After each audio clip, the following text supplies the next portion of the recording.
एक महात्मा बाबा, बड़े अच्छे महात्मा, अच्छे पढ़े लिखे महात्मा, बड़े बुद्धिमान, बड़े योग्य, जब से ब्रज आए ब्रज के बाहर नहीं गए, अभी भी खूब अंतर्मुख होकर निरंतर भजन में लगे। बाहर से कोई वेशभूषा भी ऐसी नहीं रखते कि देख के पता चले कि बढ़िया टकसाली महात्मा है। तिलक वगैरह भी नहीं लगाते, ऐसी रज वज लगा लेते हैं बस। वस्त्रों में भी रजी लगी रहती। बहुत वैराग्यपूर्ण और एक सच्चे साधक की जैसी रहनी होनी चाहिए वैसी।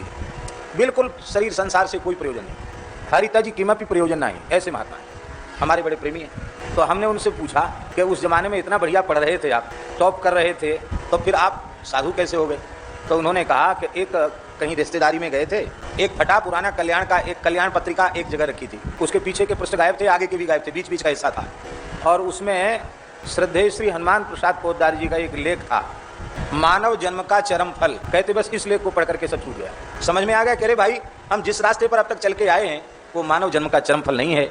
मानव जन्म का चरम फल केवल और केवल भगवत प्राप्ति है। और इसी लेख ने, भाई जी के लेख ने, उसके बाद फिर कॉलेज गए ही नहीं पढ़ने, डिग्री कॉलेज गए ही नहीं, और फिर तो जय सिया राम सब छोड़ छाड़ के वृंदावन। उन्होंने कोई भाई जी का दर्शन नहीं किया, लेकिन आज भी अपने आध्यात्मिक गुरु के रूप में भाई जी के चरणों में श्रद्धा रखते हैं कि भाई जी ने हमको ठाकुर जी को मोड़ा।